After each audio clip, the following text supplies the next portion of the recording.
Good evening, everyone. Let's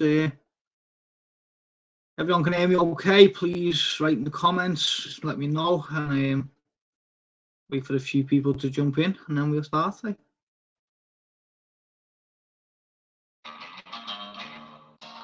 Hope everyone's okay, having a good night. So 25 in so far. Can anyone name this song? Write in the comments if you can name this song.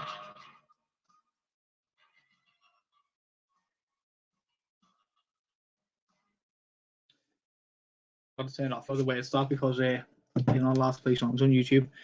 So I think you can get away with the intro. How is everyone? So let's see who we've got in. Appreciate you all jumping in. So we should get a few more in, so I won't start too soon. But we've got Kashi's Koi. Go and check him out if you haven't already. We've got Kyle McAcoy. Again, go and check him out if you haven't already. Gary Webb, home, garden, RC, flying things. I just call him Pond and Garden. But go and check him out as well if you haven't already. Home, garden, and RC flying things just doesn't ring off what's the word? Doesn't roll off the tongue. So your Pond and Garden. Scrag, nice to have you in, mate. Koyagi, welcome, mate. Glad you come. Steve G, welcome. DC Koi, thanks for coming.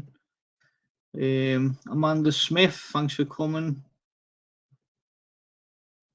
Les Weecroft as well, thanks for joining us. Ollie Log, nice to have you as ever, mate. 47 in, guys. Could you just please smash that like for me? I'd appreciate it. Let's see who else we've got.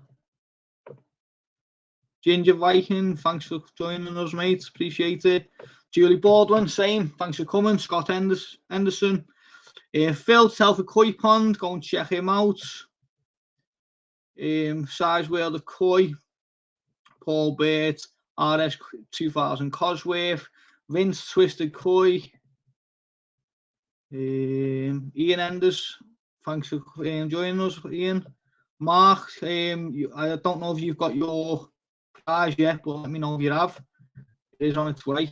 Tony Brumley Koi, Jason Woodard. Right, so Jason very kindly sent me this. He does these. He's got a Facebook. Drop it in for me, please, Jason, your Facebook, and I'll shout out. But how nice is this? This wood, like he burnt it in the wood. The My Boys Koi placard is this one.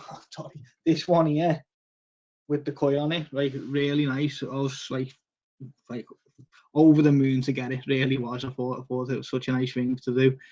So again, massively appreciate that, Jason. Thank you. And say if you drop it into the chat, I will tell everyone your channel. Loads more joining us. I appreciate everyone who's joining us. Woodward Crafts on Facebook, everyone. So Woodward Crafts, he made this behind me. Really, really nice. You can tell like it's very smart, very neat. So I massively appreciate it. But we got 60 in, guys. So yeah, if anyone's got any conversations you want to talk about, drop it in. My little wall behind me now starting to get a few bits on it. I think it's starting to look quite good. We've got the Baldwin Reefer and Phil Telford Koi's mug up there, and then this one here, it says Koi because goldfish is shit. Then we got My Boys Koi one from Koyagi, a couple more from Koyagi. This one from Jason, like I've just said, go and check him out on Facebook. This one from Jack the Baldwin Reefer. This one is Rebecca Chetter. Hand painted slate, really nice. Not yet, Mark. Okay, it is on its way, mate. It'll be there soon. Dean, thanks for coming in, mate. In the van waiting for more beer. Yeah. So if you remember, I don't know if everyone's seen it, but last about a week or 10 days or so ago, I put up a poll on YouTube community post, and I said, if you could have, and maybe I didn't write this properly, but the question I'm posing to you right now, what I put on the post was, if you could have one of two fish, no charge, a 12 centimetre Dainichi Kahaku, which cost £100 of you to buy it, or a 45 centimetre English bread Kahaku with £300 in the shop. So just imagine two fish, same shop, you can have either one for free, whatever one you want to. And the Dainichi one won. It won the poll. More people would rather have the 12 centimetre, obviously Tosai Kahaku at £100. I didn't specify too much about it, but the general gist, there was a 12 centimetre fish is a small Tosai, and then a 45 centimetre is probably going to be Nisai. And yeah, more people would rather have the 12 centimetre £100 Dainichi Kahaku. So it's posed that question that I do bring up fairly regularly on these lives lately since I've started them. My thought was the internet, but yeah. So I just thought, I don't know, it's a bit of a strange one. I still ponder this regularly because, as I've said before, and I might be beating the same drum here, but a little bit, I'd really like to understand it because I'm a bit lost with it. If you're going to show the fish, or if you're going to spawn the fish, or if you're going to do any of that type of stuff, then I understand you going for the better branded fish. But at the same time, the arguments I've had, and I continue to say about this, is a very small Tosai, a 12 centimetre Tosai, has probably been sent over from Japan in the very early stages of the grading. So obviously they grade fish, and they're going to get rid of any like bifters, any bent ones, or no gill plates or anything like that. They're going to get rid of them. They're going, whatever they do with them. But then after that, you've got the ones that are slightly better, and the ones that are slightly better, and then you've got the ones that are real quality. So the real quality ones, they're going to grow on because they're going to become either super jumbo, jumbo Tosai, Nisai, Sansai, Yonsai, etc. So they're going to go on to be 1 year old, 2, 3, 4 plus. So as I say, that's that thing that I keep saying, like, if you're getting that 12 centimetre Kahaku or whatever it is from Japan on pretty much first, second, third round of grading, you're buying the lowest end version of that fish from that farm. Yes, you are buying from a famous Japanese koi farm. You're buying from Dainichi, etc. But you are buying the lowest end from that farm. Whereas if you're buying a Nisai, Sansai, Yonsai from somewhere else, you're buying the higher quality from them because they wouldn't have grown on the lower quality. They would have done the same thing and sold them as fry, small Tosai, etc. Does that make sense? So Tony Brummie, it's all about bloodline. Dainichi grow better than most. Yeah, but this is the argument, and I keep saying, so yes, they do. Dainichi are known for growing massive fish, and they're famous for it. But not every fish from Dainichi is going to grow massive. Not every fish from Dainichi is going to have the best pattern, the best quality. And especially if they're getting sold off as small Tosai, there's going to be that chance that they're never going to actually make it. So Phil Selfie Koi, always quality for me, Danny. It's what the finest article is going to look like, especially when limited by the size of the pond. Every fish counts, in my opinion. Yeah, I totally agree. Feel like you've got a lovely pond, but obviously you've said before it's not massive, so you're limited to what you can have. And this is not me having a go, because I am intending on buying a few batches of Tosai this year. I want a batch of the same variety Yoshikigoi and 1 or 2 batches of the same variety. So like say Sanki Kahaku, Achieva, whatever, from 3 different places. One will be Yoshikigoi, one will be one farm Japan, one will be another farm Japan. And that's sheerly for my own education. That's sheerly for me to grow them on same conditions. So they're going to be I'm going to build the vats to be exactly the same. So they're going to have same size vats, same temperature water, same amount of food going in, same amount of fish in each one. So I'm going to it's just experiments, just my own experiments. That's my plan. And just getting back to what I was saying, I'm not saying that if you buy a small toasai from the farm, you're going to be given a dud or, really low quality. I'm not saying that. What I am saying is that if you buy a Nisai, Sansai, etc., you're buying a 2 to 3 plus year old fish. The chance is that fish is never really going to change its pattern too much. It's never going to really lose its size. It's not going to lose sizes. It might not gain a lot, but it will definitely gain some. And I think that's important. I think there's a misconception. I haven't been in the koi industry long, the hobby long, but I'd spend a lot of time researching, like literally every day. I have got my headphones on, I've got my phone, I'm watching all kinds of YouTube videos and reading stuff. I spend so much time learning about different stuff. It becomes an obsession. And what like the general consensus is that I seem to be getting is that a lot of these fish, just because they're from a famous koi farm, if you're buying a fish in this country from Dainichi that's sold for £100, you can bet your life on it that another fish from that same batch sold for £1,000.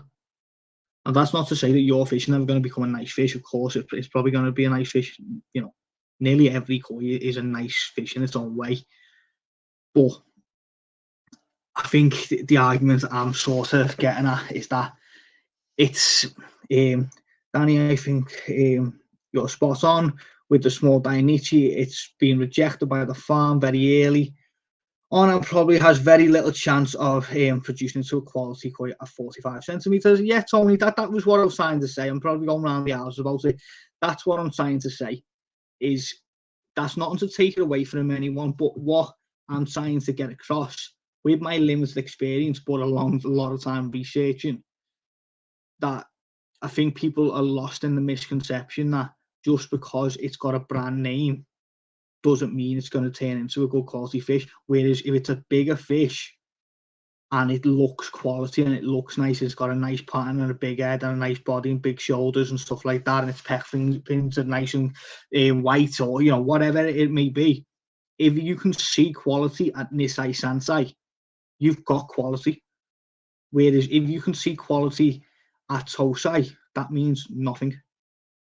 It doesn't mean you're gonna end up with a quality Nisai Sansai Yonsai from that same fish. And this is not me talking as an expert. This is me talking from everyone else that I'm watching and listening to and reading about is saying this, and I'm just hammering their drum. Do you know what I mean? That they say Tosai is a numbers game. That's how I'm going to go at it this year. My intention on the size, depending on the vats, is 30 to 50 of 3 different farms, as I've said. So I'm going to say 30 from Yoshikoi, which will be one variety, say Shanky, argument's sake. 30 from Shinoda, which are going to be Showa, and then 30 from like Momotaro, which will be something else. So that's my plan. So I'll go for obviously it's going to be dependent on budget and what I can actually get. It's not that I'm particularly going to be able to go, I want these selection, because obviously the price might be out of my range, or just being able to get them might not be there. But I do want to hammer this on because I think there's a misconception, and the misconception, I think, ruins the hobby. What I've seen in the very short time I've been in this is that people are chasing stuff they can't afford. And if they can't afford it, then they're buying low quality because they want the brand rather than have the quality. I would genuinely rather have an English bred or a Polish or whatever bred fish that looked amazing than a small, neither here or there fish, because I could go, it's from Shinoda, because it's from Dainichi, because it's from Momotaro. I'd love to have quality from them farms, but the price attached to the quality from them farms is astronomical. And I think that's a big thing that I just want to sort of say and get across to people, that don't let the hobby be ruined by having to have a brand name or by chasing what other people think is quality. Do you know what I mean? I think I think that's an important one for me. That I say, I keep seeing it all over YouTube and Facebook, and I think it's definitely, my opinion, it definitely takes away from the hobby, because my instant thing of learning of the last however many months is going, well, there's no point buying Israeli, well, there's no point buying English bread, but I'm never going to show fish. I am going to spawn fish, but the fish I'll spawn, I know what I'm going to spawn. So I'm right now building parent sets. I'm not just going to have a free for all in the pond. And if I bought something because I like the look of it, but I wasn't necessarily interested in anything else, I just wouldn't spawn that fish. It's as simple as. The other argument again is to, you're not letting me, don't worry. The other arguments would then to be with male, female. So this is something that on other people's lives they talk about. Yeah, again, not I don't chase females. Don't chase females. The female fish, obviously, in most cases, the bigger. I know nowadays the Japs are creating big males which are matching or close to matching females, which is fine. The chance of us having them males that are close to matching females is probably slim. We're not going into this with them endless budgets, unlimited amounts of money. So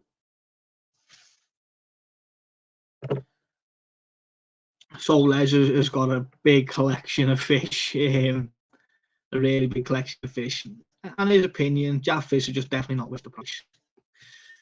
It's an hard one, but slightly going off this topic, I went to two koi shops that I've never even heard of before this week. I found them. One was in Burnley called Cascade Aquatics, and one was in Bolton called something else. I can't remember what it was called. I've got videos, so the videos will be going out in the next week or two. But two nice shops, some really nice fish in there. The prices wasn't too low, so I just imagine they were Jap. There's fish in there for £1,000 and whatever, and even like Tosai were like £65-70 each and stuff like that. And so I just assumed they were Jap. And I said to the woman working there, so where are they from? She said Israel. Okay, and I'm not against anything to do with Israeli koi. To be honest, I'm just like, I'm not that bothered. I haven't got any Israeli koi, and I'll be honest, I'm probably not going to buy any Israeli koi. But I wouldn't hinder anyone for buying Israeli koi. I'm not that bothered by it. But the prices stumped me, because the prices were what I was looking at. I was like, I know you could buy a Jap Tosai for £65 for a very similar size from a famous Jap farm, and it spun that same argument back in my head. I was like, but just because you can buy it for the same price, are they a higher quality Tosai, even though they're Israeli? I got a Gimrin. Sorry, got a Gimrin Chagui from Cascade from Istanbul. Okay, nice. Didn't know they did. Thought you're only from Israel. Interesting. Didn't know that.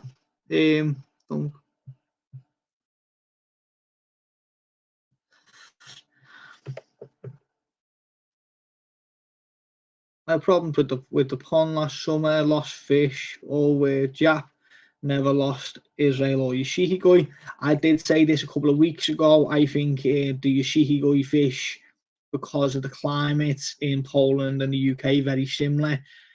I think they stand up to it a little bit harder than what Jap do. Yes, Japs have very, very cold winters. Most of the fish are brought indoors for it. And I definitely think climate, like it would be for humans, is important.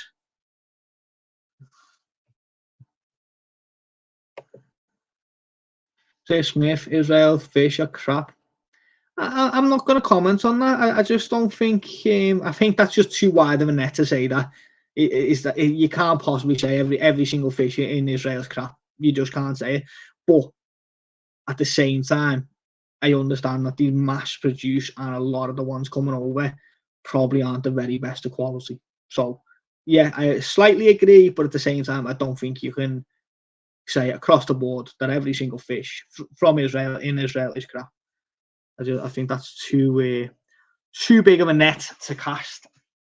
Speaking of nets, so I had a conversation today with the guy who looks after the lake for me, and as of this week coming, we're going to set up the 10,000 litre an hour pump to start to see how long it takes to drain down the lake. So I am concerned about pumping the amount of water I think we're going to need to pump out of it into the gullies either side of the field, because the gullies lead onto the motorway. So I think essentially, if we're not careful, we're going to cause problems with the motorway. So I'm going to start with a 10,000 litre an hour pump. We're going to leave it on for 7 days as of this week, next week, however I do it. We're going to mark where the water level is, and then we're going to have that on for 7 days, 24 hours a day, running off I think it's 300 and odd 400 foot extension lead that we're having to run. So we're having to buy a 5mm. It's like the cable that's ran it inside, like the woven stuff to protect it. It's a bit of a nightmare, to be honest. It is quite isolated. It's going to run a generator, but the problem is generator will be running 24 hours a day. So we're going to start with this anyway and see how we get on. So I will get a video when I'm down there about doing this, and yeah, we're gonna mark where the level of the water is. We're gonna have the 10,000 litre now pump on for 7 days, and we're gonna see how that does and see if what we pump out in 7 days. According to my very quick calculations, we should pull out about 1.5 to 1.75 million litres. So if we pull out 1.5 million litres, I'm estimating the lake's around 8 million litres or so. That's plenty, but whether the 10,000 litre an hour pump actually moves 10,000 litres an hour, and whether the lake is actually 8 million, because all we've done is do a very big pond calculator of the width, the estimated depth, and the length. So there's not really a science to that. It's just us going, well, I can't remember how big it is now. I think it's 100 metres across and 300 metres long, something like that. So, and then we estimated it was 11 foot deep in the middle, but obviously the sides are 11 foot deep. The middle might be slightly bit deeper than that. We're not really sure. Obviously, the sides of the bank come up like a bowl shape. So there's fish it can be in, no water at all, in a few inches, right up to being 11 foot. So you think they would find then that's a balance of where it was safest for them to be. A couple of weeks ago when the fish was spotted, that definitely put a smile on my face when I got that call to say, look, this fish has been in the, they come up for a bit of wheat jam when the weather got a bit nicer. That definitely made me a bit happier, because I just having this thought, I thought I put a lot of money into that lake and a lot of time. And I was just thinking, what if there's just no fish? Like, what if they've all just died over winter because of the elements, because of the deepness, because there's never been fish in there before, because this is a first time cycle. So I was just like, I was just a bit lost with it, to be honest. I didn't really know what best to do. Danny,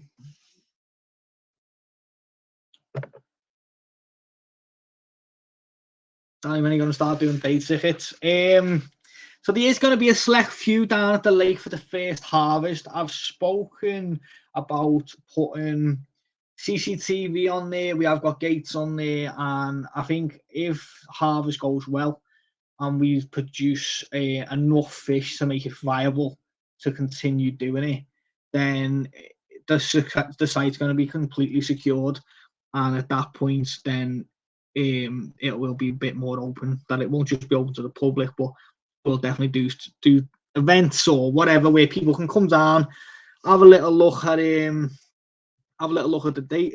ponds, and not to say pond, it's huge. So yeah, that's the plan for the lake. Regards to harvest, obviously Jack the Golden Reefer, he's going to be down there on the day with me helping. Danny from Danny's Koi channel, he's going to be down there on the day as well, helping grade and stuff like that. He's got a lot more experience and knowledge than I have. I'm definitely one who can hold my hands up and say I don't know what I'm doing, so I'd rather have people who do. I've asked a few other people who I believe have got knowledge, and I will ask a couple more. And generally, I want people who know what they're doing. The guy who's there, he said, the owner, he said he's only got a building firm.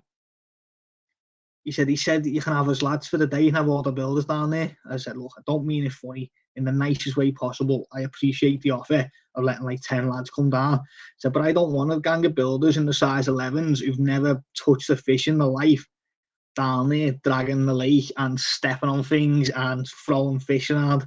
I'd rather have fish people. Do you know what I mean? At least that way, they know how to handle the fish, they know how to bag the fish, they know what they're looking for, sorting through.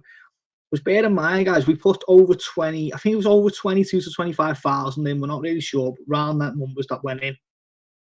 And if we pull out anywhere close to them numbers, in my head, I'm hoping that we've got over 10,000.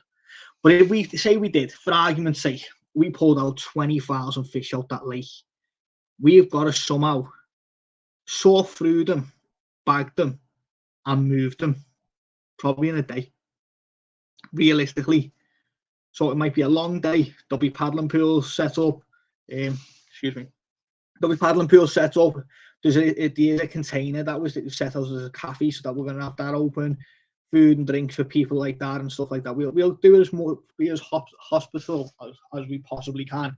But yeah, it's not going to be a small, easy process. There's a lot of fish and a lot of time. So the plan beforehand, the week leading up, is we're going to drain that lake down to less than 2 foot ideally. We're going to set the paddling pools up. We're going to set the electricity up, so we've got the aerators running and stuff like that, so we can keep the fish in the paddling pools while they're getting bagged and moved safe. There's going to be a quad with a trailer to move the fish across the field. Bear in mind, it's a 9-acre field, and I don't think a van's going to be able to drive across it in March to April time. I think maybe in the middle of summer when the ground's really dry, but I went to drop them big white vats off there that I got the other week, if anyone's seen the video I put up about them. And we dropped them off in a big looting van. And the looting van literally drove 10 foot onto the field and got stuck.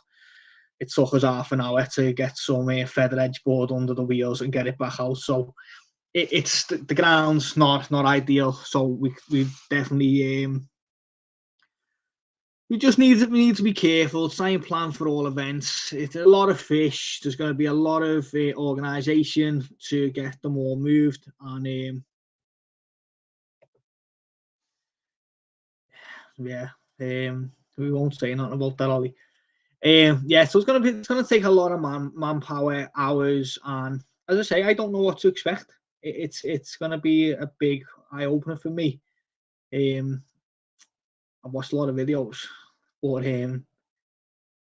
everything in the background's getting set up now for where the fish are going to go. There's a lot of conversations, a lot of stuff going on behind the scenes, and I think, you know, I'm not doing this light-hearted. I understand that it's a big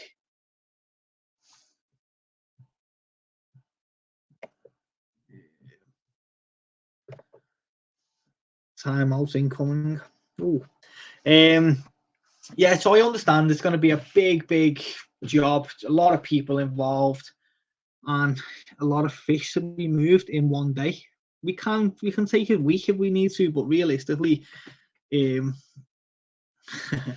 right, sorry, so I'm just going to jump off this. So this is me mate, and he's a fencer.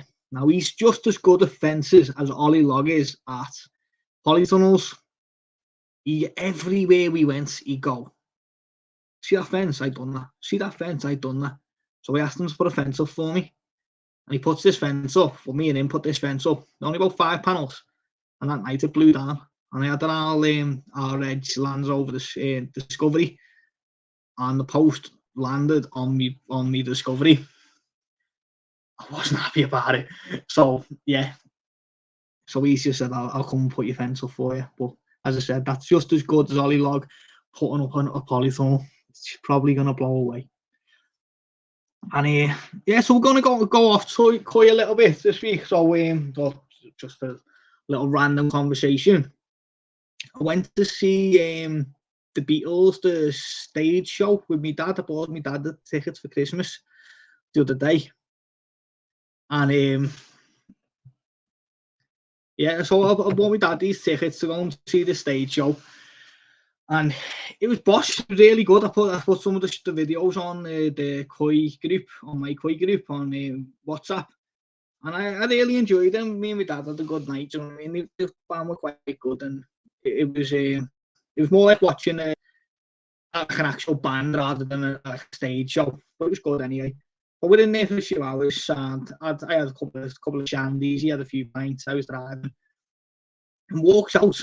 And we're walking back, and we were crossing the road, and I just heard like these lads shout. So I turned around and went, "What, mate?" And he shouted something again. I said, "What?" And at this point, you can tell these three lads are like starting to be a little bit threatening. And they had a bottle under their arm, looked like a bottle of vodka or something. About 20 yards or so away. So at this point, I'm a little bit fuming now. I'm with my dad. Do you know what I mean? My dad's in his 50s. I'm 30 next month. I'm not a kid. And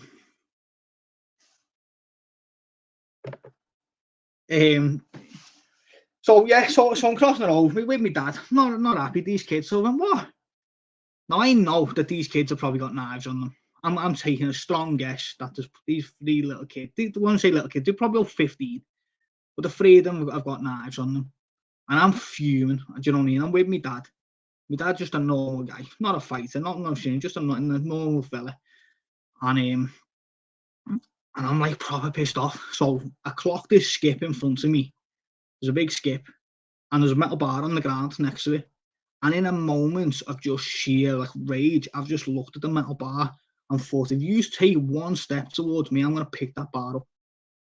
And so it didn't anyway, nothing come of it, and we walked away, and I got in the car, but I was still fuming because I was just like, I was just out with my dad. Do you know what I mean? I was just went out with my dad. Had a nice few hours, and it just proper got to me. Like I just thought, you can't do nothing. You can't go anywhere. Like it proper got to me. It bothered me anyway. Look, I wouldn't be talking about it now if it never bothered me. But that moment of madness, that thought in my head to think, grab that metal bar, like that could have like ruined my life. That could have ruined like my dad's life, my son's life, like everything, because 3 kids want to drink vodka and walk around acting hard. Like me and my dad are walking down the road talking about the Beatles. Do you know what I mean? There's no malice, no intent coming from our direction. We're just enjoying talking about the show that we've just watched. And yeah, like as I said, it bothered me. Do you know what I mean? I'm 6 foot. I'm 16.5 stone. I've explained all this before. I've spent over 4.5 years in jail. I've had bigger shits than these 3 kids. Genuinely have. Do you know what I mean? Like to think that any one of them could stand toe to toe with me is just a joke, to be honest. And yeah, it just bothered me. I just thought, like, you haven't got a clue. You really don't understand what could happen. Look, me and you get on the scales, fat boy. Maybe 17. But anyway, I just thought, know what I mean? Like you can't do that. Like, what do people think, that they can just like want to thump people for no reason because you've had a drink and you can't handle your ale, you little blade? So, where is he? Lad, me and you, Jack's opening day, I will beat you in a race. Name the time, name the competition, Ollie. I'll beat you. And I'll put up a polython that stays up.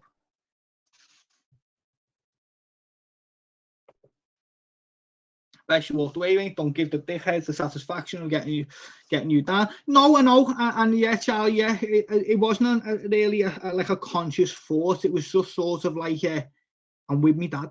Do you know what I mean? And in a split second thought, literally, there was no intent. I didn't like go 10 minutes later, I'm gonna go and get out of a bar and go after them. I didn't. I literally seen them, turn my head, seen the skip, seen the bar. Do you know what it was? It was the metal bars that you put in them grids in the ground how to make bollards. and they're about 3 inches diameter, and they've got white and black like sections on them. So it's a whole black bar and it's like white bits at the top. It was one of them, and it was just on the ground where obviously the bollard had been moved, about a meter long, and it was just literally a 10-second split thought, because they'd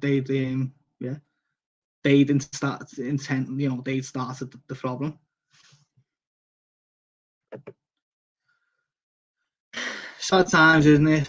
You walk around the town here and everyone wants to start like they're gonna kick off worrying for our kids. It is, mate, and to be honest, me and Becky, that's why we're intently looking to move. I love Liverpool, and I've said this before, like Liverpool's my own, it always will be. But I don't particularly like the idea of my son growing up where every kid's carrying a knife these days because they're scared that someone else is carrying a knife, and that terrifies me, to be honest. Like, I'm 30 next month, so you know I'm not old, but in that 15 years since I was doing that, like, we weren't carrying knives, and yeah, it's just not nice. And I say, like, I don't know, they were carrying knives. Obviously, I didn't say it to them, but I'm just gonna say with the way Liverpool is at the moment, and the amount of people around at the moment and stuff, and the amount of accidents and stabbings and stuff that's happened, I'm probably gonna say it was. They probably were. I'm saying they probably was. Yeah, but anyway, I just want to bring that up because I said last week that I was going to talk about like a little event that's happened every week, and last week was the house in it. I couldn't get the house, and then this week was that, and it has bothered me for a few days, to be honest, because I keep thinking about it. But anyway, let's move on. Bigger and better things, and I hope they all don't end up in jail before they do something daft. Grow up. I've got my little notes, you see. I've got my little notes here. Like, not because like I'm writing everything down. It's just it just keeps me going on the conversation. You know what I mean? So when I said before about growing the toe on, sorry, one sec. My solution was to add my kids to the gun license. I'm a bad parent, I know. Yeah, I've got more chance of winning the lottery than getting a gun license, Dave. Yeah, so what I said before about the toe size, so what I'm doing, right now I'm building a vat. It's going to be for approximately 1,000 litres, so not massive, but it'll be a nice size grow on until the fish can go into a pond.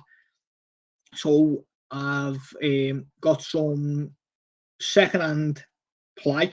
It's 12mm. I wanted 18mm, but I got it for free, so beggars can't be choosers. I've got a 2x2, again, got for free. So I'm making the vat out of the ply with then the frame around that being a 2x2 frame. So then I've got windows. So now these windows, before you jump on this, there's only one way to find out. These windows come out of a display fridge. You know, the big glass fridges, like the big, like 6 foot by 6 foot ones. They have a big window on either side, and they have like a blind almost that comes down over night time to keep the air in. They have shelves for drinks and stuff. So that's my plan. So I've got 2 of these windows from the fridge that I took apart. The 10mm thick and the tempered glass. So my plan is make the vat with the window, which is 124 centimeters by approximately 60 something. Can't remember the measurements. So the vat essentially is going to be 4 foot by 4 foot. The front was going to have to be a little bit bigger than the 4 foot wide because of the window is 4 centimeters bigger than 4 foot. Well, 120 centimeters, which is the width of a plyboard. So they say they're 4 foot, but they're not actually 4 foot. They're 120 centimeters. It's just slightly off. I don't get that. If you look at a tape measure, which I've got one here.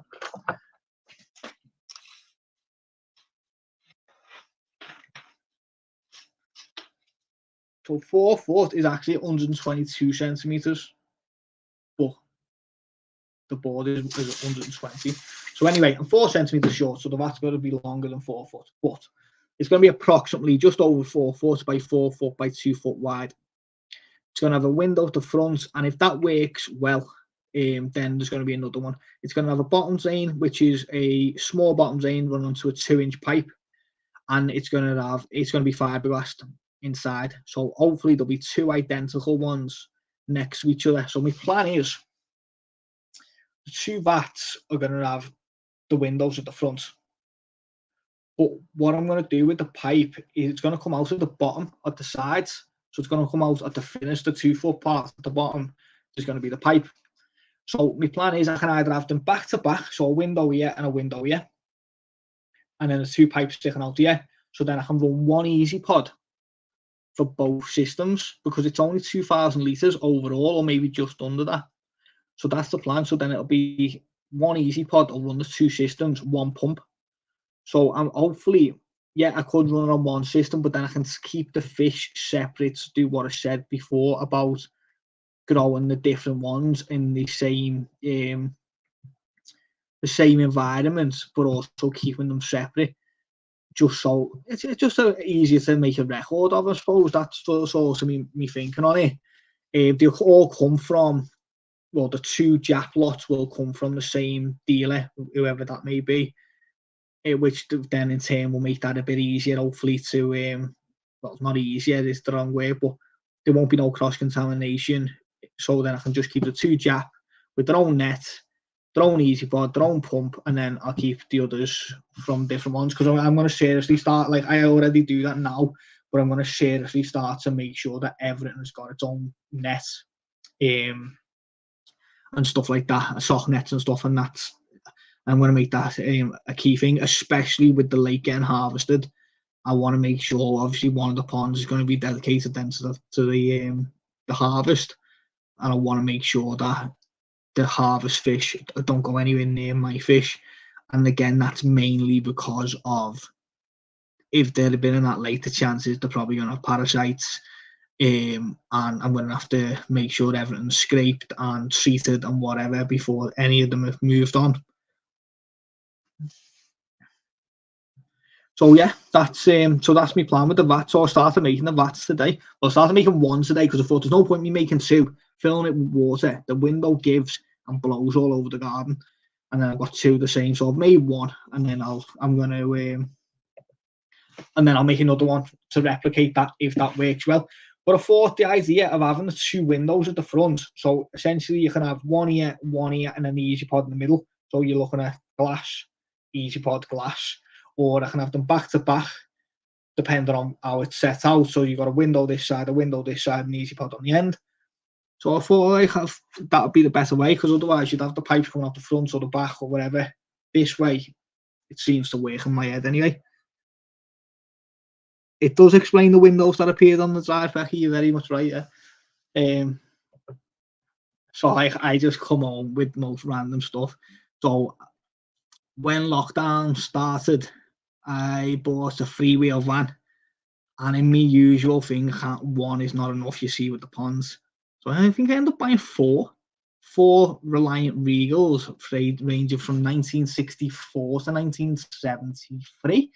Delboy vans, essentially. So I bought 4 of them. I had 1 on my mum's path, 3 on our path, I think. Yeah, it got out of hand. So anyway, they got sold, and that went. Then I bought an ambulance. And I was going to, no, I didn't. So I bought the van, then I bought a horse sailor, and I was going to turn the horse sailor into a mobile shop to go to events and stuff. Got halfway through that, knocked that on the head as well. Then I bought an ambulance, a 2008 Crafter, Volkswagen Crafter. And I started doing that up, and I actually was doing that. I was working hard on that. And then it broke down, and so I looked at, and the electrics had gone on it. With it being an old ambulance, the wiring looms were as fat as me, and they were massive. So yes, the ambulance ended up going to the big scrapyard in the Sky, and which was in Birkenhead. And what happened after that? I'm not sure. There's definitely something. No. So yeah, it's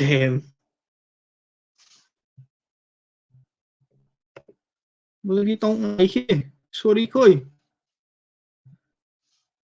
Fuck off. So yeah, so that was that. The ambulance was my next one, And I always have a hobby. I always have something to get on with. Right now, I'm obsessed with the fish. The fish has become my big thing. You know what I mean? But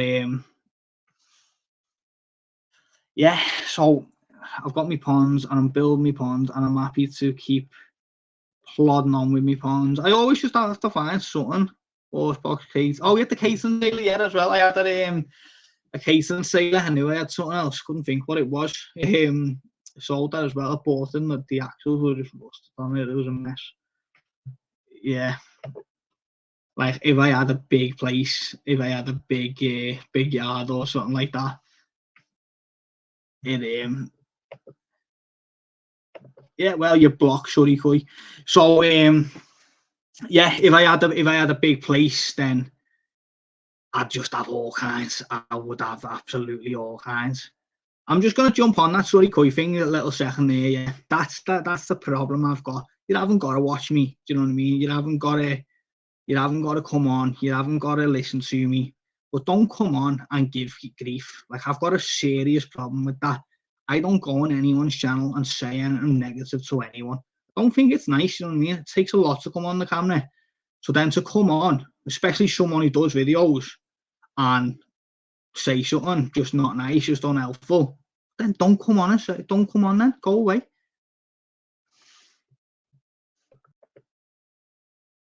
The giant things, don't even know what they were. I don't know.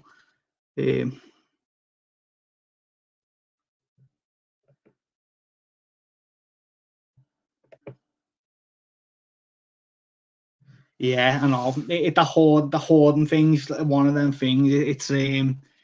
It is easy to like to just keep. I've got a problem with wood. Like wood is my thing. If you see me shop, there's just so much wood. I think I've got 50 lengths of freebie too. Yeah, sorry, what's happening, mate? You good? It's the worst thing to spend your money on one day, that diamond in the rough will appear. I hope it does, mate, because I've been chasing that diamond in the rough since I was a kid.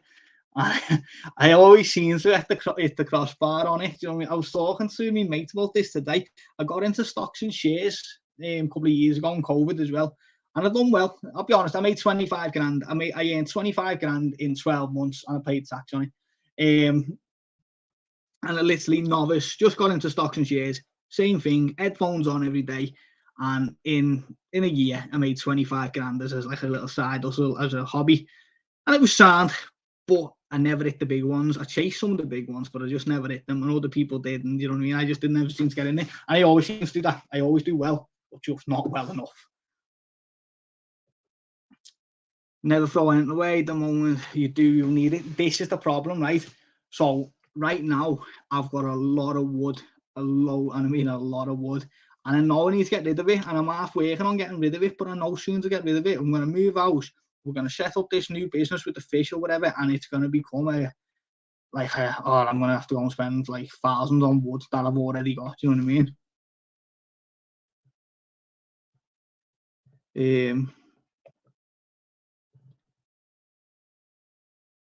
mean? Filters are thing to chase. So Ollie Log has missed out on filters, easy pod filters twice this week. Nightmare. I bought diamond ones. I definitely got that off.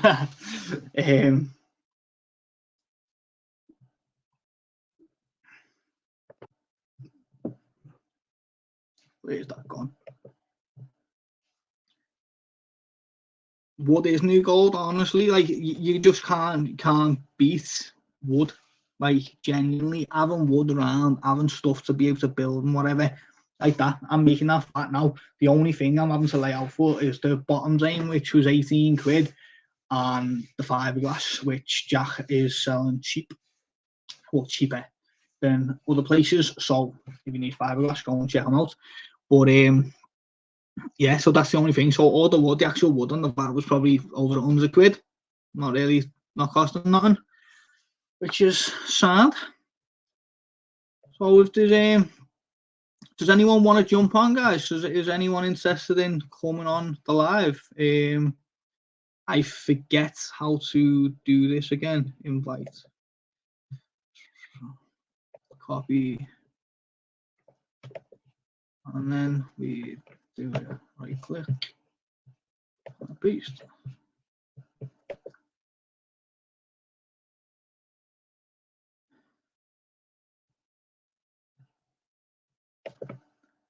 Yeah, so where the shop is on the brewery, it's on Kane's Brewery Village. There's always bars like renovating and stuff like that. There's so much stuff on there.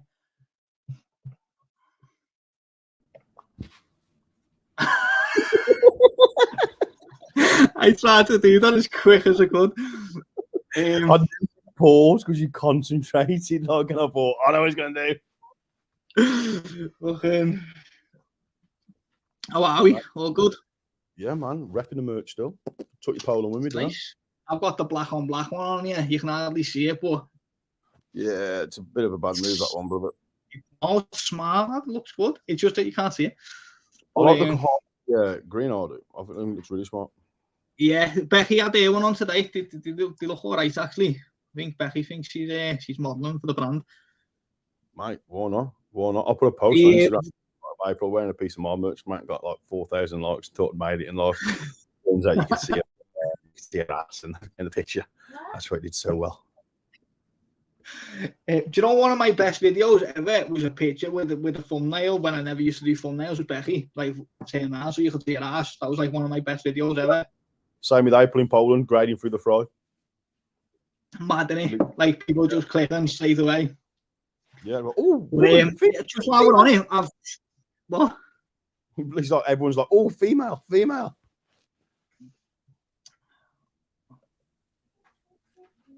What is? Say nothing. It's like the Scouse version of Conor McGregor.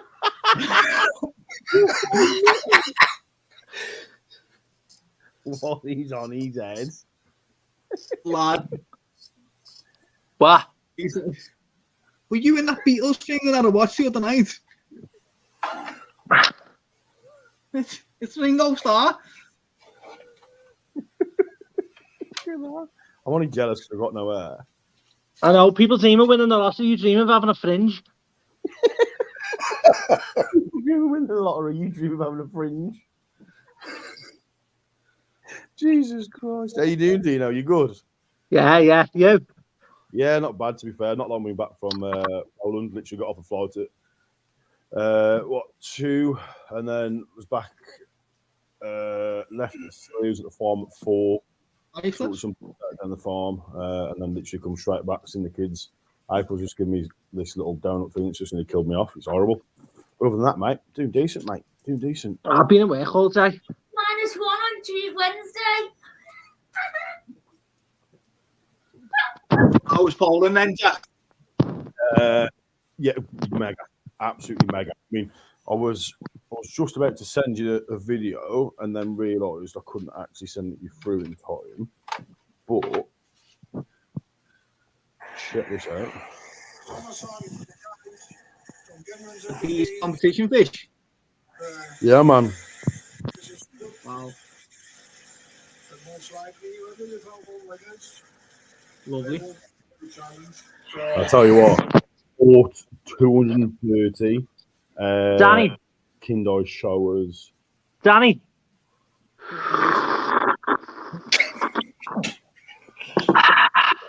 Go ahead, sorry, carry on.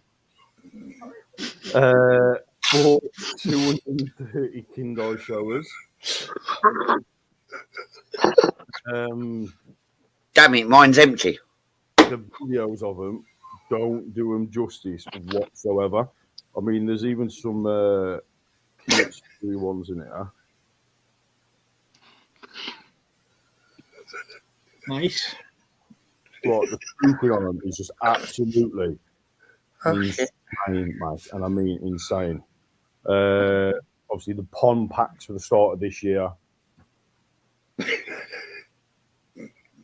Do you know what? He asked me for a blue spanner. There's a reason he's never getting a blue spanner. Do you know what I mean? Cassie calls you a bullet. In called Wellways. But yeah, it was some really, really good fish. You'll like this one, Dino. You as you Scousers say, blurt. Aragoki Achiba. Ooh. Nice, lad. Boss. I've never seen an Aragoki Achiever before. Never. You have now. See another Aragoki I have Achiba. now.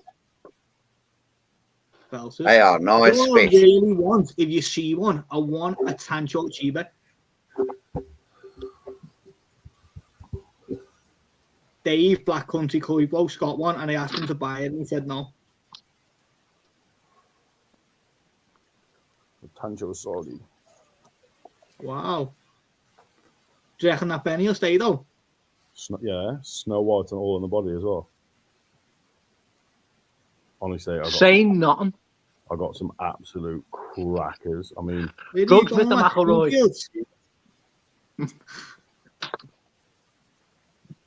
What are they, Soragui? yeah, jumbo tosai, Wow. 34 cm. Wow. Look at the heads and the bodies on them. The shine on the scales.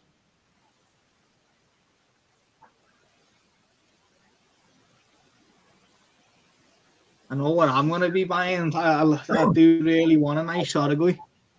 They come over the last week of Feb. So you have to come over on the drop day if you want.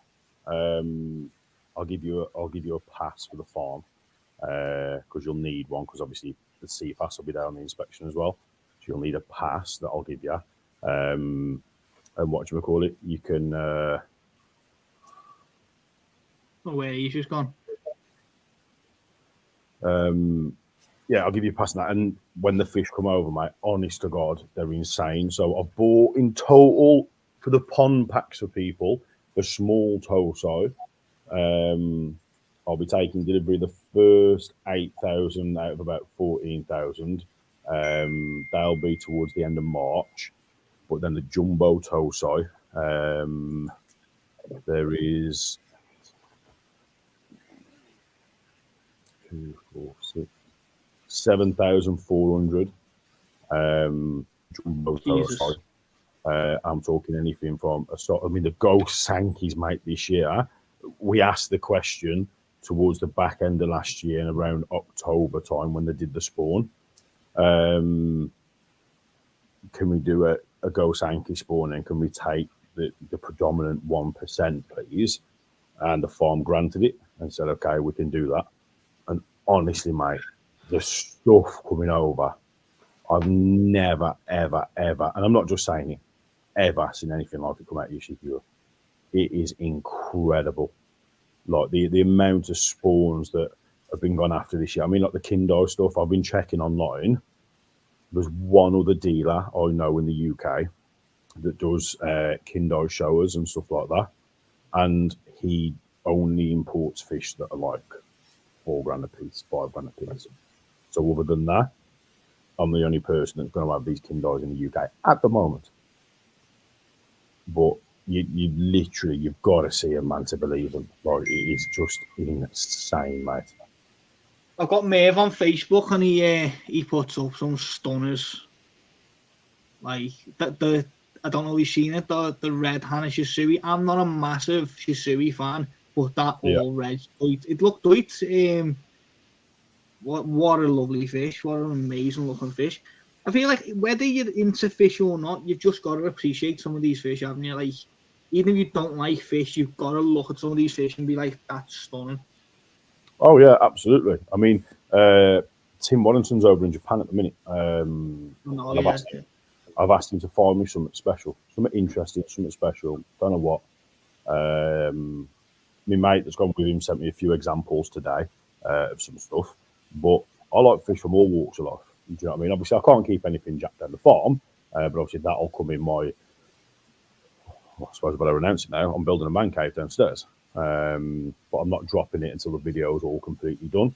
For those that have watched the channel for a while know that I love a good barbecue in the summer, and obviously we will be having plenty of public open day barbecues, but then we'll also be having like friends open day barbecues and stuff like that, where the beers will be out in flow and stuff like that. And I want to be able to sort of come back here, kick back. We always have the tunes on. Neighbours are really sound. They jump in and get involved with the barbecues as well and stuff. But I want like a bit of a lads pad downstairs. just dedicated solely to koi. Do you know what I mean? So I'm looking at Japanese stuff. Obviously looking at the top end stuff that I can get through Yoshiki Koi, which there was 4 or 5 pieces that I looked at, but they were just a little bit like out of my price range at the minute, because obviously building the farm, it's either do I buy the 4 or 5 fish that I want from a man cave, or do I spend all the money on the farm? So it's just like, it comes, doesn't it? It comes. It's, you can't But- do it all, can you? Jack, one of the plans for this year you was talking about last year was one of your big plans for this year was to get out to Japan. Is that still on your list for this year, or is that still a possibility? Yeah, absolutely. So I'll either be going just before the opening, or I'll be going in October.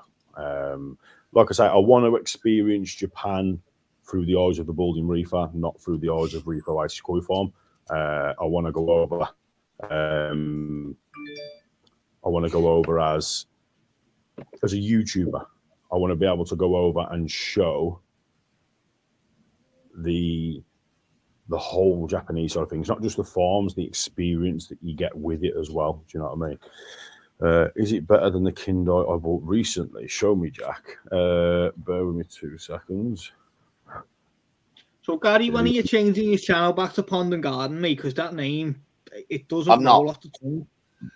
No, I don't want to go. All right,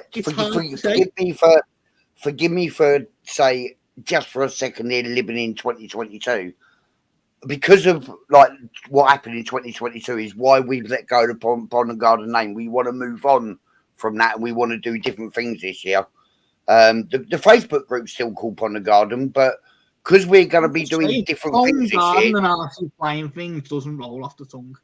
That's all I'm saying. It's not an easy name to say. well, Kaz is over the road at Kit Kats. No doubt they're both watching. You'll have to discuss that one with Kaz. Just like, I'm just trying a friendly thing here. Oh yeah, I know what you're saying. Wow. But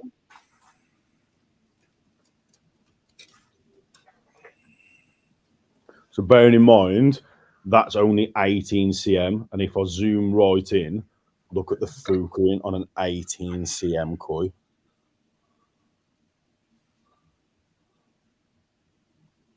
you know what I mean? All the colour, you can't really see it very well on here, but all the coloration is locked in all the way around on the front. You know what I mean? You can see here when I talk about the inky blue sumi that needs to come through underneath. You can see there where it's starting to come in here and near the pecs as well. Do you know what I mean? The body on it as well. It's difficult to show because, unfortunately, I caught this picture when he was literally mid-tail swimming. It's lovely looking fish though. That webbing look on it, if that stays, well, it probably will stay. It's going to be lovely in the future. I've got another one here. Let me just get it still on the video. Kaz wears the trap. She certainly don't wear mine. Mine are too big for. Look, I'm a fat bugger now. 17 stone I weigh now. Look at that Kindle shower. Wow. I love that ink black, that really dark penny. It's sort of really sumi. Yeah, I like that one. This one's 22 cm. So you can see the difference already in the Benny from how it starts out on the yellow, and then it really develops out into that orange, eventually going into that red. So you can really see the colour change. I mean, if you look at the back, towards the back edge of the tail, if you look how light that Benny is compared to at the front, where it's getting really dark and vivid and red already. What do they call that where it stops on the tail, where it's white before the tail? Well, the white is Saroji, isn't it? Where it stops, so the Benny doesn't carry on into the tail. It's like a. Do you know what I mean? I'm not explaining that very well. I bought these ones here, so these are what I'm going to keep downstairs in my man cave. I did share them in the group, but at the moment, because you don't really see Kindais very often, a lot of people will look at that fish there And but oh well, the sumi's not really there. But if I scroll it back, If you're building a man cave, what? How well it's coming through already? Do you know what I mean? Like, look at the scalation on there. Like, he's at, and the body on it is incredible. He has got that little blemish on the back there, on where the colour's coming through. I don't know enough about whether that's going to stay, whether that's going to taint the fish, whether it's going to lock in or anything like that, or whether it's just the Benny actually changing over at the minute. But again, there's so many different varieties and that I've got. It's mental. I mean, it's like another one.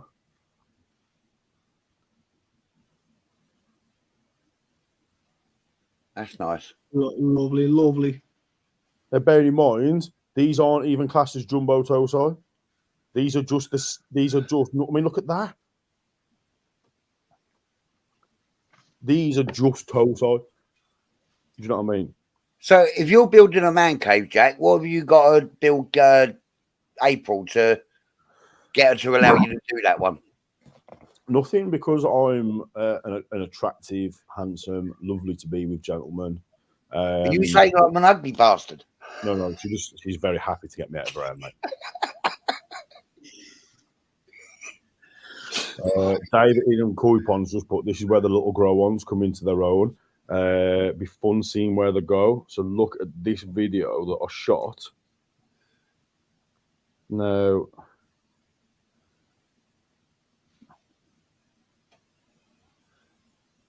so these one or two in now. Yes, these will all be around 18 to 20 cm. So at the minute, like, if I'm totally honest with people, I'm really struggling mentally, like in my head. Like I'm going through a tough patch at the minute. I haven't been sleeping very well or anything like that. But what I've been doing to counteract that and do something positive is it's like last night the boys went to bed at like 11 o'clock. We needed to be up and out for like 5:30. I was literally building a new website till like 4:15, and there's going to be like pom packs that are going to be going on to there for people, especially with a lot of people doing these grow-ons and stuff like that. There's going to be over 12,000 coins to choose from in these pom packs, where you can go ahead and blind order through the website, and you can ask for a full mix, or you can ask for a heavier mix of, say, Asagis, or a heavier mix of Showas, or a heavier mix of Kahakus, or you can actually come down to the farm and actually hand pick through exactly what you want yourself. Like, and it's absolutely mint, because these guys are already tosai. Well, I say already tosai, that they will be picked by people at that sort of 18 to 20 cm range. So you'll already be able to really have a look and see the coloration coming through and stuff like that. Basically, what I had was Yoss kept the top 1% on these, and I asked for like the remaining 10% to be kept and not culled. So people have got the chance to still be getting very, very high-end fish, but literally from like yay big. So the grow-ons that people can have, we will be the first company in the United Kingdom that's got access to so many high-quality fish. Five, if you're there. What, that? 18 to 20? Yeah, it's more like that, but yeah, we got the gist. But you can't do nothing on YouTube without everyone jumping on you. I know, size only messing. Yeah, sorry, I've made Scrag and Kashi moderators, so I'm assuming that's what you two are putting thumbs up to, or Scrag at least. Do you know what? I'll be honest. It seems I expected a lot more trolling and a lot more, you know, not particularly nice things getting said, but it's been all right. I mean, to be fair, I think a lot of it now. There you go. That's 18 to 20 cm. I think a lot of it now is like, I think people are starting to realise that a lot of people have had enough of it. Yeah, a lot of people have had at a backstabbing. A lot of people have had enough at a going to, the going fro, and I think a lot of people are now realising that there are people that are willing to sit there and call them out on it. Do you know what I mean? Like, it's okay. Like, if I do something wrong, it's all right for 20 people to jump on me. But when I don't do anything wrong and I get 20 people jump on me, because I'm a content creator, I have to sit there and shut my mouth. Yeah. That's why I haven't sat there and shut my mouth recently, because it's like, you know what? Like, when I cock up, I'll hold my hands up and say, oh, I cocked up. And I get people don't like me, period. They're not going to. But I vlog for me. Do you know what I mean? Like, I try and better myself daily with the vlogs and stuff like that. I don't think people understand like how much time and effort and stuff like that I actually put into this hobby, and how much time and effort I put into this industry. And I ain't going to sit there and not bite back anymore and not fight fire with fire.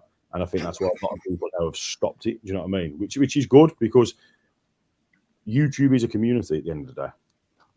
Like, and everybody get on. I think when I very first got into it, I loved the fact it was a community, and then I started to see rapidly there was an undertone, and it's not nice because I end up getting dragged into that same undertone because I won't keep my mouth shut. But I definitely feel now it's starting to get a bit better. It is starting to get a bit nicer again, and spring's around the corner. We're going to be talking about fish. We're going to be buying fish again, and hopefully then that's every conversation and all the conversations to be had. Me and Kaz were talking about it the other day. Yes, we are going to bring some form of live show back in the spring.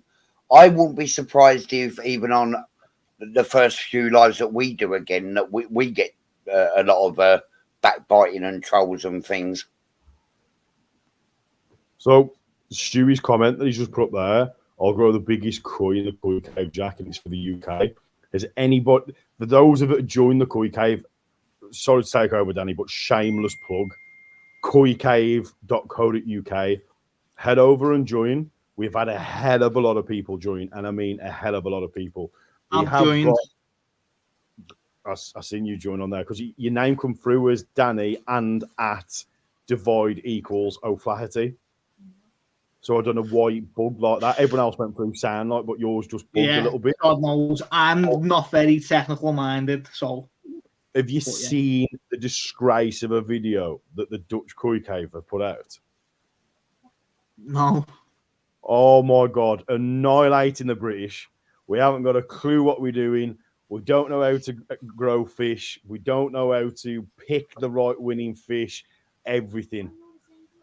Yeah, we're all the same club, but it's literally an international koi challenge. But there's some stupidly big prizes up for grabs. Definitely, and I mean, stupidly big prizes up for grabs. Is that the Facebook group you were talking about, Jack? Koi Cave? No, so it's the Koi Club. If you go into koicave.co.uk. So it's £25 for the membership. You get a T-shirt, you get access to the Koi app, your ID, and you get to go to any seminars and stuff. And you reckon there's going to be hopefully 4 in the UK, 2 in the north, 2 in the south. Is that right? Yeah, so eventually, what we're looking to do this year is put on 4 seminars, 2 in the south and 2 in the north, industry leading experts, and we're in very close discussions with Japanese importers, huge manufacturing companies in the UK and Holland, and bringing over new designs and innovations to the UK koi scene. And all these industry leaders are going to be the ones doing the talks and stuff like that as well. So do not worry, it's not going to move me up there at the front of the stage talking. It's going to be some of the people that have been in this industry for 40, 50 years that have built some of the biggest koi companies on the face of the earth. I mean, one of them is going to be Mountain Tree. So Mountain Tree will be coming over to the United Kingdom. It's an accessible club that's there for everybody. It's not about the extreme koi keeping. I mean, they use the term koi kichi, which basically means koi friends. And that's what it's all about. And then next year, we are looking to host a koi show in the end of January. And we're looking to host a koi show in September as well. One will be in the north and one will be in the south. Now I'm back from Poland. The next sort of 3 to 4 weeks is going to be reaching out to people that are already in the club because we need to form a committee and stuff like that. and start really planning for the future. Because so what does the committee entail?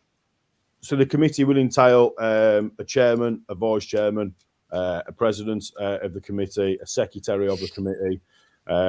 It's just so it's an even board for everybody to be able to come together. We need people from the north and we need people from the south, people that are willing to take on board responsibilities inside of the club when it comes to organising things at shows and events and stuff like that.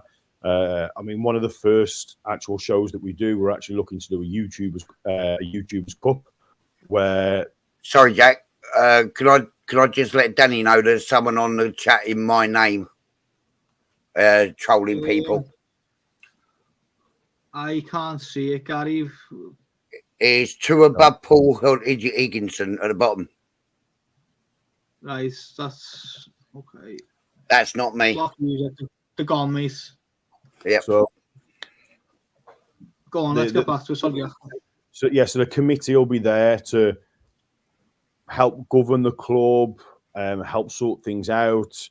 For example, committee that are based down in the south and the north, it'll be a combined joint effort. Maybe once a fortnight, video calls only for an hour, solely not just to chew the fat or anything like that, strictly club business, with things that need to be put in place and stuff like that. Because obviously next year when we're getting ready for the shows and stuff, there'll be things like Grand Champion, Supreme Champion, Nongo Sankey Champion, Nongo Sankey Baby Champion, YouTuber Champion as well, where you don't have to have, like I say, the most expensive koi to be able to win. It's just a cup for anybody to be able to enter. We're looking into things like making it free of charge if we can for people that are entering their koi into the vats to be able to not have to pay to enter the koi into the koi shows. We're looking to put things up like prize money and stuff like that. And we wouldn't be able to do this without the help of the sponsorships and the friends of Koi Cave. So we're looking just to bring like new life, new blood into it, offer an alternative, offer something a little bit different. I mean, for me, I don't understand why like a lot of these competitions and shows are in the height of summer. It's your prime growing period. It's a prime conditioning period. That's why Japan do it in January, because it's wintertime. I feel like it's been done for the commercial side, hasn't it? It's been done for the money-making side originally, and then it's just stuck to them old habits. It doesn't make sense. I didn't really get that. It didn't make sense, to be honest. I was like, yeah, it's roast or not. What a great day to have out. But obviously, it's the hotter it is, the more of a stress event it is. It doesn't make sense. You see now from KWPR. Jack, I did message. KWPR, Koi Water Plants and Rants. Jack, I did message about paid Apple Pay. It didn't ask for any details, or your address, etc. Does it source that automatically? By the way, she was wanting to talk about the Grown Show. Not a problem at all. Yes, it should source it automatically. What I'm going to be doing is actually sending everybody an email automated from the new website, because all the systems have been built by a guy called Andrew, who's an absolute wizard. So it's now a push of a button. She'll be getting a dedicated welcome email. I'm just waiting for Koi Cave to send me over your membership ID number, and then your membership card will follow in the post direct from Holland. Like I say, within the next 7 to 10 days, everything's handled by them. But yeah, the Koi Cave in Holland put out a response video, and I mean, it absolutely annihilates us as British people. So we're going to be doing our very own response video. So I know Stu's going to do one. I know Eden Coy's going to do one. Obviously, Dan needs yourself to do one, because I know you're getting involved with the Asagi challenges. It has got weird and saying, but I'll do one. It's got to be the most British response you can think of. Like, I mean, I'm talking like, I mean, I'm going to try and dress up as Winston Churchill to try and do the start of the video. Do you know what I mean? We've got Surrey Koi that's ex-Royal Marines and SBS. Do you know what I mean? We've got Dave at Eden Koi Pond, that's one of the most naturally funniest, comical guys that I've ever met, that's always down for a laugh. Yeah, Dave's a proper piss taker, isn't he? I do like Dave, to be honest. What I'm also looking to do is, because this is an all-out war with Holland, is I want to create battalions of people in the UK. So obviously we'd have yourself for Liverpool. We'd have Stu for Surrey down south. Yeah.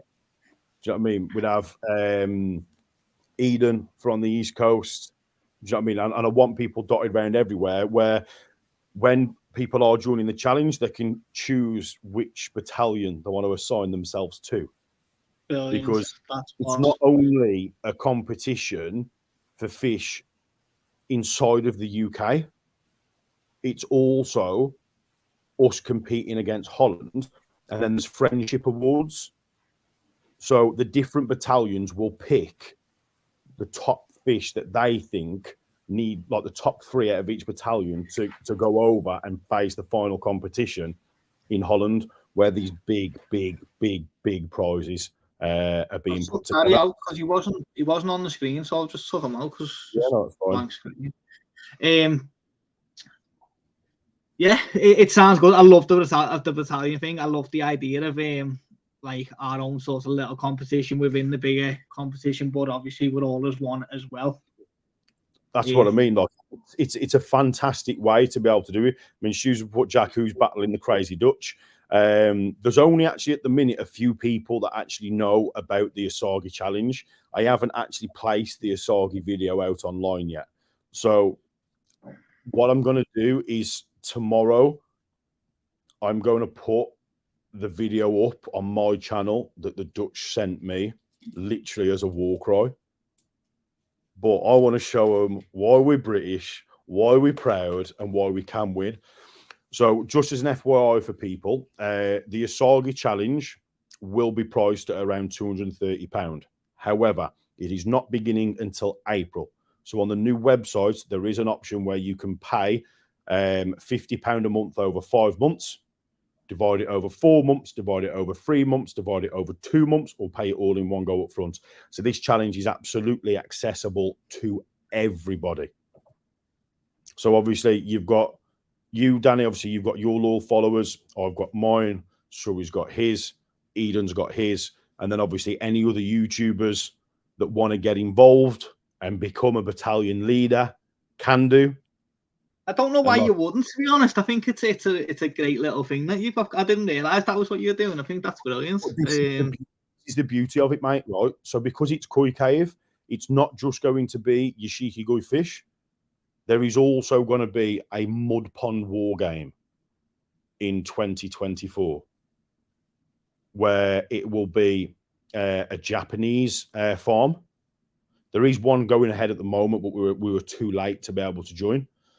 But literally mud pond war games where you'll be able to speak and liaise with said Japanese farm,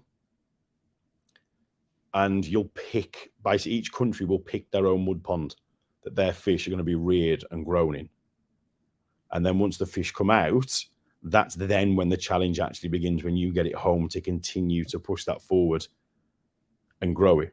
It's going to be absolutely insane. I mean, but this is what we're looking to do with the Koi Cave, because it's an international koi club. There'll be things like being able to go over to the Dutch koi shows this year and stuff like that. I want all the battalion leaders to be in Poland the day the Dutch people pick their fish. So our fish will already have been shipped over to England. The Dutch people, we can't collect ours direct from the farm. The only reason for that is because of Brexit. So we need to get ours shipped ahead of time in England.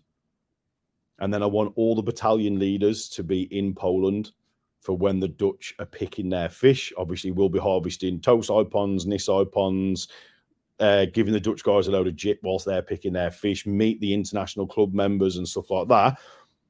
Like, it's honestly, I'm so excited for the challenge. It is going to be mental. Do you know what I mean? Absolutely. I'm literally sat here thinking, what can I go as? I want this to be like a proper thing. Like, yeah, it's got to be Scouse related, and I'm not doing the calm down thing because they were manx. Let's just give me a proper buzz. That like I'm thinking, what can I go at? It's got to be over the top. I sent Stewie a voice note in Poland, and I don't think he'll mind me playing this, should I say? Yeah, mate, you can. That's ANC's and Stu's Kindle show up. Okay. Two very nice fish, to be fair. Yeah, Stu, can I play your voice note? Danny's all right with you if I play it? Yeah, go ahead, mate.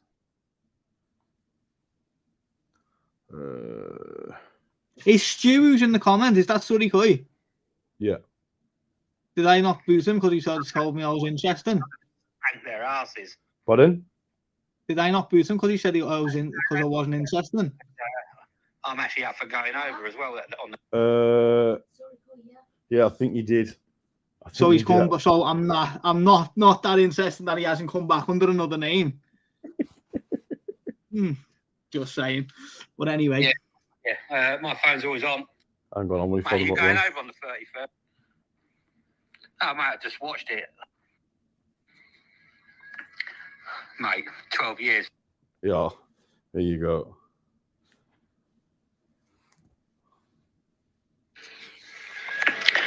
Mate, 12 years fucking Royal Marines and SPS, mate. You think I can't do a British Army war cry? You wait till you get my one. Well, you know what I mean? It's going to be boss. You know what I mean? So there you go. You've got Seska, the Welsh Druid sounds good. Do you know what I mean? Like, it's going to be... Yeah, it's going to be boss to be able to put it all together. Do you know what I mean? Like, and, you know what? Also, as well, it brings the community back together. Do you know what I mean? It brings people from all walks of life. Do you know what I mean? It really does.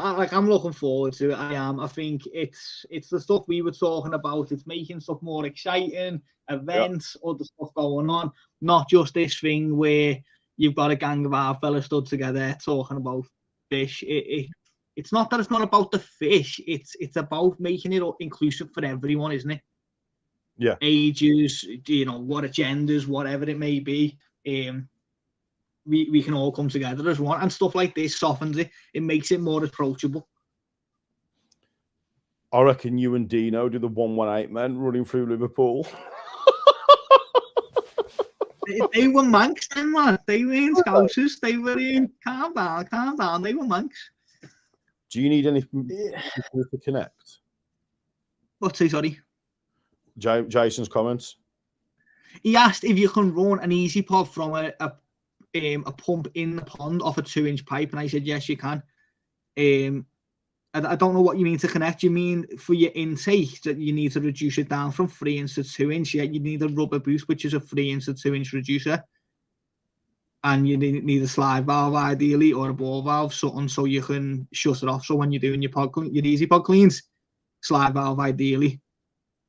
If you look on my YouTube, my easy pods are on there. I done a clean the other day. You'll see how mine's set up. They're both off pumps. So Stewie's just said that he'll be the ambassador of Koi Zone Limited, but this is what I mean. This is what it's all about. Like, already you've got inter-country rivalries and banter, but then we all come together as one to actually go ahead and compete against the Dutch, compete against the French, compete against the Germans, compete against the Polish. Do you know what I mean? It's going to be... You remember the song, the England song from years ago, Ricky Tomlinson sang, Aye, aye, yippee, the James Bond, that chippy? Nah. It's boss. I can't play it on YouTube because you'll get kicked off for it.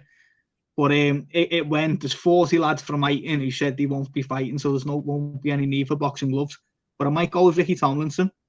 You don't get Scousers and Jim Royal. No, that's it. But like I say, obviously, I need... So all these different battalion leaders will drop videos on their own channels. But then what I will do is I will collab all the videos together in one big war cry response to the Dutch. Do you know what I mean? So it's going to be so good and so fun to be able to put together. And he'll get a lot of people excited. And you're getting a very, very, very high-end Asagi as well for the money. Like, it is incredible. The Asagis this year have only been spawned due to the Asagi challenge. Nice. And I have looking at Asagi since you mentioned the Asagis, because to be honest, it's not one that normally jumps out at me. I've never really shown interest in Asagi, but there's some like stunning. I think they become like quite generic because there's quite a lot of them and people don't seem to go for them. So you go to koi shops and stuff and there's quite a bit there. But when you look at them slightly higher end, the better ones, they stand out. Like the scalation on them, the patterns, the webbing, just really, really nice fish. It's easy to get drawn into, oh, I don't like sagis, I don't like shisuis, that type of thing. But when you look at the higher end ones, they're stunning, aren't they? They're really, really, really nice quality. I think Stu's a little bit behind. I think he's probably lagging. But anyway, guys, we're on for an hour and a half, and I think it's about time we start to wrap it up. So I hope everyone's enjoyed it. I'm looking forward to the Koi Cave events. I'm definitely a battalion leader. I like Kashi's little comment saying we'll fight them in the mud ponds. Stu's just commenting back to you saying, yeah, you did as you took it in the wrong way. Okay, sorry, mate. I apologise. He's got an awful sense of humour, mate. He's a Royal Marine. All them Southerners have, I don't get it. Like, it took me a while to get onto Dave from eating koi. Some stuff, David, I didn't really understand it, and I'm starting to get it more and more. Sai Shears, when he very first interacted with him, I didn't get his sense of humour. I thought he was being a bit of a knob, but he wasn't. He was messing around. And it took me a little. It took Vince some way to say he's messing, mate. I just didn't get it. I apologise for that, Stu. Yeah, it's just a different humour at the other end of the country. We're just talking different ways. Used like if you heard Jack said like me and Dean messing around, if you heard those messing around, they don't get it. It's different. It's quite aggressive and stuff, but it's banter. It's meant as a joke. Do you remember that, Si? He definitely has, because he's just put a laughing face. Yeah. Anyway, appreciate everyone joining us. We've had a good night. Are you live this Friday, Jack? Yes, I will be. Well, I look forward to that, and then else that's coming up through the week. Anyway, guys, appreciate everyone joining us, and I'll catch you all next week. I'll see you all soon.